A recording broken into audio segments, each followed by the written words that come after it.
Hello friends, ओम श्री गणेशाय नमः। जय श्री कृष्णा। आप सभी का स्वागत है आपके अपने YouTube चैनल पर। फ्रेंड्स, आज हम आपको इस वीडियो में बताने जा रहे हैं वैशाख पूर्णिमा के महात्म की कथा के बारे में, जिसको सुनने मात्र से ही माँ लक्ष्मी और भगवान विष्णु करेंगे धन और वैभव की वर्षा, और साथ ही त्रिलोकी नाथ हरेंगे सारे कष्ट। और साथ ही हम आपको बताएंगे वैशाख पूर्णिमा के दिन क्या दान करना श्रेष्ठकर होता है, और वैशाख पूर्णिमा के दिन किए जाने वाले उपाय और महत्व के बारे में। फ्रेंड्स, वीडियो शुरू करने से पहले आपसे रिक्वेस्ट है, अगर आप हमारे चैनल पर नए हैं और आपने अभी तक चैनल को सब्सक्राइब नहीं किया है तो प्लीज सब्सक्राइब कीजिएगा चैनल को। साथ ही प्रेस कीजिएगा बेल आइकन को, जिससे नए वीडियो से रिलेटेड नोटिफिकेशन आपको तुरंत प्राप्त हो सके। और वीडियो पसंद आने पर वीडियो को लाइक और शेयर जरूर कीजिएगा, ताकि सभी भक्तों को इस वीडियो का लाभ प्राप्त हो सके। और कमेंट बॉक्स में जय श्री कृष्णा जरूर लिखिएगा। हिंदू धर्म में वैसे तो हर मास की पूर्णिमा का महत्व होता है, परंतु पुराणों में वैशाख की पूर्णिमा को अत्यंत पवित्र एवं फलदायी तिथि माना गया है। वैशाख पूर्णिमा के दिन पिछले 1 महीने से चला आ रहा वैशाख स्नान और विशेष धार्मिक अनुष्ठानों की पूर्ण आहुति की जाती है। मंदिरों में हवन पूजन के बाद वैशाख महात्म कथा का पारायण भी किया जाता है। हिंदू धर्म के अनुसार वैशाख मास धार्मिक दृष्टि से हर महीनों में उत्तम मास माना गया है। इस मास की पूर्णिमा तिथि को गंगा स्नान, दान, पुण्य और व्रत करने से विशेष लाभ प्राप्त होता है। इस पूर्णिमा को सिद्ध विनायक पूर्णिमा और सत्य विनायक पूर्णिमा भी कहते हैं। वैशाख पूर्णिमा की तिथि के दिन ही महात्मा बुद्ध का जन्म हुआ था, इसलिए इसे बुद्ध पूर्णिमा भी कहते हैं। इसी तिथि को महात्मा बुद्ध को बौद्धत्व की प्राप्ति हुई थी। इसी तिथि को ही उनका महानिर्वाण भी हुआ था। भगवान श्री कृष्ण ने वैशाख पूर्णिमा का महत्व अपने परम मित्र सुदामा को उस समय बताया था जब वे द्वारिका पहुंचे थे। श्री कृष्ण जी के बताने के अनुसार सुदामा जी ने व्रत किया, इससे उनकी दरिद्रता और दुख दूर हो गए थे। इससे वैशाख पूर्णिमा का महत्व और बढ़ जाता है। वैशाख पूर्णिमा के दिन भगवान विष्णु की पूजा अर्चना करने का विधान है। इस दिन भगवान विष्णु की पूजा करने से सभी मनोकामनाओं की पूर्ति होती है। इस दिन व्रत रखने से सुख समृद्धि में वृद्धि होती है। वैशाख पूर्णिमा को बुद्ध जयंती के रूप में भी मनाया जाता है। भविष्य पुराण और आदित्य पुराण के अनुसार इस दिन प्रातः नदियों एवं पवित्र सरोवरों में स्नान के बाद दान पुण्य का विशेष महत्व कहा गया है। धर्मराज के निमित्त जल से भरा हुआ कलश, पकवान एवं मिष्ठान आज के दिन वितरित करना गोदान के समान फल देने वाला बताया गया है। वैशाखी पूर्णिमा के दिन शक्कर और तिल दान करने से अनजाने में हुए पापों का क्षय हो जाता है। पूर्णिमा के दिन भगवान विष्णु की प्रतिमा के सामने घी से भरा हुआ पात्र, तिल और शक्कर स्थापित कर पूजन करना चाहिए। यदि हो सके तो पूजन के समय तिल के तेल का दीपक जलाना चाहिए।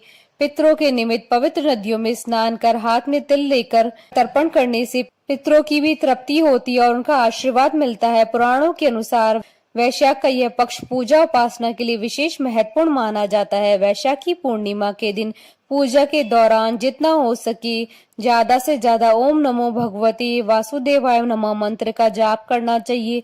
इसके साथ ही ओम नारायणाय नमः तथा श्री विष्णु सहस्त्रनाम स्तोत्र, श्री विष्णु जी की आरती करनी चाहिए।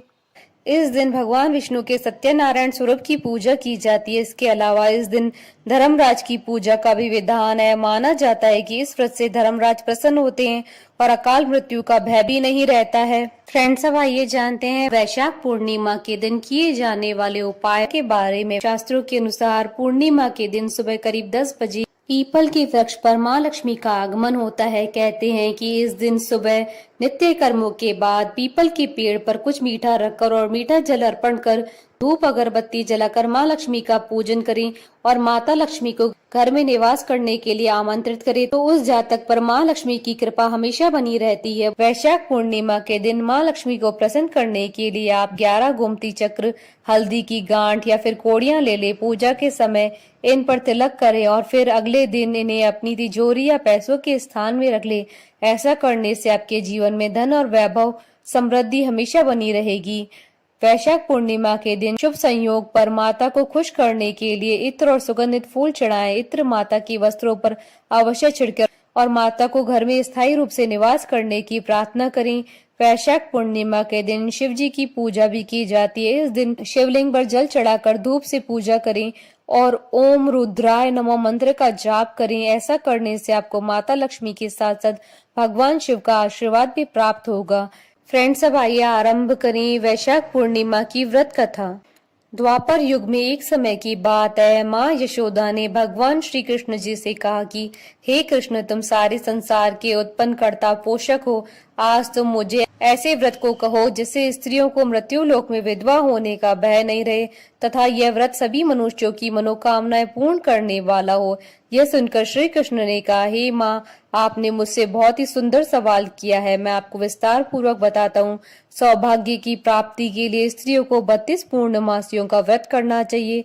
इस व्रत को करने से स्त्रियों को सौभाग्य, संपत्ति आदि की प्राप्ति होती है और संतान की रक्षा होती है। यह व्रत अचल सौभाग्य को देने वाला एवं भगवान शिव के प्रति मनुष्य मात्र की भक्ति को बढ़ाने वाला है। तब यशोदा जी कहती हैं कि हे कृष्ण, सर्वप्रथम इस व्रत को मृत्यु लोक में किसने किया, इसके विषय में विस्तार पूर्वक मुझे बताओ। तब भगवान श्री कृष्ण कहते हैं कि इस भूमंडल पर एक अत्यंत प्रसिद्ध राजा चंद्रहास्य से पालित अनेक प्रकार के रत्नों से परिपूर्ण कांतिका नाम की एक सुंदर नगरी थी। वहां पर धनेश्वर नाम का एक ब्राह्मण निवास करता था। उसकी स्त्री अति सुशीला रूपवती स्त्री थी। दोनों ही उस नगरी में बड़े प्रेम के साथ निवास करते थे। घर में धन धान्य आदि की कोई कमी नहीं थी। उनको एक बड़ा दुख था, उनके यहाँ कोई संतान नहीं थी। इस दुख से वे अत्यंत दुखी रहा करते थे। एक समय एक योगी नगरी में आया। वह योगी उस ब्राह्मण के घर को छोड़कर सभी के घर से भिक्षा लाकर भोजन किया करता था। रूपवती से वह भिक्षा नहीं लेता था। उस योगी ने रूपवती से भिक्षा न लेकर के और अन्य दूसरे घरों से भिक्षा लेकर भिक्षा के अन्न को गंगा किनारे पर जाकर बड़े प्रेम के साथ खाया। तभी धनेश्वर ने योगी को ऐसा करते हुए देख लिया। अपनी भिक्षा के अनादर से दुखी होकर के धनेश्वर योगी से कहता है कि हे महात्मन, आप सभी घरों से भिक्षा लेते हैं लेकिन मेरे घर की भिक्षा कभी नहीं लेते, इसका क्या कारण है? तब योगी ने कहा कि निसंतान के घर की भीख पतितों की अन्न के समान होती है और जो पतितों का अन्न खाता है वह भी पतित यानी पापी हो जाता है। क्योंकि तुम निसंतान हो, तुम्हारे यहाँ कोई संतान नहीं आता, पतित हो जाने के भय से तुम्हारे घर की भिक्षा नहीं लेता हूँ। धनेश्वर यह बात सुनकर अपने मन में बड़ा दुखी हुआ और हाथ जोड़कर के योगी के पैरों पर गिर पड़ा तथा आतुर भाव से कहने लगा कि हे महाराज, ऐसा है तो आप मुझे कोई पुत्र प्राप्ति का उपाय बताइए। आप सब जानने वाले हैं, आप मुझ पर अवश्य कृपा करें। धन की मेरे यहाँ कोई कमी नहीं है, लेकिन पुत्र यानी संतान न होने के कारण बहुत दुखी हो गया हूँ। मेरे इस दुख का हरण कीजिए, आप सामर्थ्यवान हैं। तब योगी जी यह सुनकर कहने लगे कि हे ब्राह्मण, तुम चामुंडा देवी की आराधना करो। तब ब्राह्मण घर आकर अपनी पत्नी को पूरी वृतांत कहकर स्वयं वन में चला गया। वहां पर उसने माँ चामुंडा की उपासना की और उपवास किया। माँ चामुंडा ने 16वें दिन उसको स्वप्न में दर्शन दिया कि हे धनेश्वर, जा तेरे यहाँ पुत्र होगा, लेकिन उसकी 16 वर्ष की आयु में मृत्यु हो जाएगी। यदि तुम दोनों स्त्री पुरुष 32 पूर्णमासियों का व्रत श्रद्धा पूर्वक और विधि पूर्वक करोगे तो वह दीर्घायु का हो जाएगा। जितनी तुम्हारी सामर्थ्य हो उतने आटे के दिए बनाकर शिव जी का पूजन करना, लेकिन पूर्णमासी को 32 हो जाने चाहिए। और प्रातः काल इस स्थान के समीप एक आम का वृक्ष दिखाई देगा, उस पर तुम चढ़कर फल तोड़कर शीघ्र अपने घर चले जाना और अपनी स्त्री को सारा वृतांत बताना। और ऋतु स्नान के बाद वह स्वच्छ होकर के और शंकर जी का ध्यान करके फल को खा लेगी। तब भगवान शंकर की कृपा से गर्भ ठहर जाएगा। जब ब्राह्मण प्रातः काल उठा तो उसने उस स्थान के पास एक आम का वृक्ष देखा जिस पर बहुत सुंदर आम का फल लगा हुआ था। उस ब्राह्मण ने आम के पेड़ पर चढ़कर फल को तोड़ने का प्रयत्न किया और असफल रहा। तब उसने भगवान गणेश जी की वंदना की।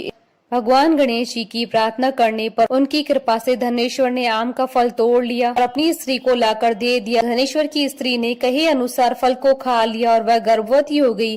देवी जी की असीम कृपा से एक पुत्र प्राप्ति हुई। उन्होंने उसका नाम देवीदास रखा। बालक अपने पिता के घर बढ़ने लगा। भवानी की कृपा से वह बालक पढ़ने में भी बहुत होशियार था। दुर्गा जी की आज्ञा अनुसार उसकी माता ने 32 पूर्णमासी की व्रत करना शुरू कर दिया, जिससे बालक दीर्घायु वाला हो जाए। 16वां साल लगते ही देवीदास के पिता को बहुत चिंता हो गई, कहीं उनके पुत्र की मृत्यु इस साल नहीं हो जाए। इसलिए उन्होंने अपने मन में विचार किया कि यह दुर्घटना उनके सामने हो गई तो वह कैसे सहन कर पाएंगे। तो उन्होंने देवीदास के मामों को बुलवाया और उन्होंने कहा कि देवी दास 1 वर्ष के लिए काशी में जाकर विद्या का अध्ययन करे और उसको अकेला भी नहीं छोड़ना चाहिए, इसलिए तुम साथ में चले जाओ और 1 वर्ष के बाद इसको वापस लौटा के लाना। तब सारा प्रबंध करके उसके माता पिता ने देवी दास को एक घोड़े पर बैठाकर उसके मामा को उसके साथ भेज दिया, किंतु यह बात उसके मामा या और किसी को पता नहीं थी। धनेश्वर ने अपनी पत्नी के साथ माता भगवती के सामने मंगल कामना और दीर्घायु के लिए भगवती की आराधना पूर्णमासियों का व्रत करना आरंभ कर दिया। इस प्रकार उन्होंने 32 पूर्णमासियों का व्रत पूरा किया। एक दिन मामा और भांजा रात्रि बिताने के लिए गांव में ठहरे थे। वहां पर एक ब्राह्मण की सुंदर लड़की का विवाह होने वाला था। जहां बारात रुकी हुई थी वहां पर देवी दास और उसके मामा भी ठहरे हुए थे। इसके बाद लड़की देवी दास से विवाह को अपना पति मान लेती और उससे ही विवाह करने के लिए कहती है, लेकिन देवी दास अपनी आयु के बारे में बताता है। लेकिन इस लड़की ने कहा कि जो गति आपकी होगी वही मेरी होगी। हे स्वामी, आप उठिए और भोजन कर लीजिए। इसके बाद देवी दास और उसकी पत्नी ने दोनों ने भोजन किया। सुबह देवी दास ने अपनी पत्नी को 3 नगों से जड़ी हुई अंगूठी और रुमाल दिया और उसने कहा, मेरा मरण और जीवन देखने के लिए एक पुष्प वाटिका बना लो। जब मेरा प्राण अंत होगा तो ये फूल सूख जाएंगे, ये फिर से हरे भरे हो जाएं तो जान लेना कि मैं जीवित हूँ। भगवान कृष्ण कहते हैं कि हे माता, देवी दास विद्या अध्ययन करने के लिए काशी चला गया। कुछ समय बीत जाने पर सर्प देवी दास के पास जाता है और देवी दास को डसने का प्रयत्न करता है, लेकिन व्रत के प्रभाव से देवी दास को काट नहीं पाया, क्योंकि उसकी माता ने पहले ही 32 पूर्णिमासी के व्रत पूरे कर लिए थे। इसके बाद काल स्वयं वहां आया और उसके शरीर से उसके प्राणों को निकालने का प्रयत्न करने लगा, जिससे वह मूर्छित होकर पृथ्वी पर गिर पड़ा। भगवान की कृपा से माता पार्वती के साथ शंकर जी वहां पर आ गए। माता पार्वती ने शंकर जी से कहा कि इसकी माता ने पहले ही 32 पूर्णिमासी का व्रत किया है, आप उसको प्राण दान दे। इस प्रकार शिव जी ने उसके प्राणों की रक्षा की और काल को पीछे हटना पड़ा। देवी दास स्वस्थ होकर पुनः बैठ गया। उधर उसकी स्त्री उसके काल की प्रतीक्षा किया करती थी। जब उसने देखा कि पुष्प वाटिका में पुष्प और पत्ते नहीं रहे तो उसको अत्यंत आश्चर्य हुआ, लेकिन जब वह वाटिका फिर से हरी भरी हो गई तो वह जान गई कि उसके पति को कुछ नहीं हुआ। यह देखकर वह बहुत प्रसन्न मन से अपने पिता से कहने लगी कि पिताजी, मेरे पति जीवित है, आप उनको खोजो। 16वां साल बीत जाने पर देवी दास अपने मामा के साथ काशी से वापस चल दिया। उधर उसके ससुर घर से उसको खोजने के लिए जाने ही वाले थे कि लेकिन वहां पर मामा और भांजे पहुंच गए। ससुर उनको अपने घर में ले आए और नगर निवासी वहां पर एकत्रित हो गए और उन्होंने निश्चय किया कि इस कन्या का विवाह इसी बालक के साथ हुआ होगा। कन्या ने भी लड़के को पहचान लिया। कुछ दिन बाद देवी दास अपनी पत्नी और मामा के साथ बहुत से उपहार लेकर नगर की ओर चल देता है। जब वह गांव के निकट आ गया तो वहां के लोगों ने उसे देखकर उसके माता पिता को उसके आने की खबर दे दी। तुम्हारा पुत्र देवीदास अपनी पत्नी और मामा के साथ आ रहा है। ऐसा सुनकर उसके माता पिता बहुत खुश हुए। पुत्र और पुत्र वधू की आने की खुशी में धनेश्वर ने बहुत बड़ा उत्सव मनाया। तब भगवान श्री कृष्ण जी कहते हैं कि धनेश्वर 32 पूर्णिमासी के प्रभाव से पुत्रवान हुआ। जो भी व्यक्ति या स्त्री इस व्रत को करते हैं वह जन्म जन्मांतर के पापों से छुटकारा प्राप्त कर लेते हैं। बोलिए भगवान श्री कृष्ण की जय, भगवान विष्णु की जय, भगवान शंकर माता पार्वती जी की जय। हमारे साथ इस वीडियो में अंत तक बने रहने के लिए आपका धन्यवाद। ओम श्री गणेशाय नमः। जय श्री कृष्णा।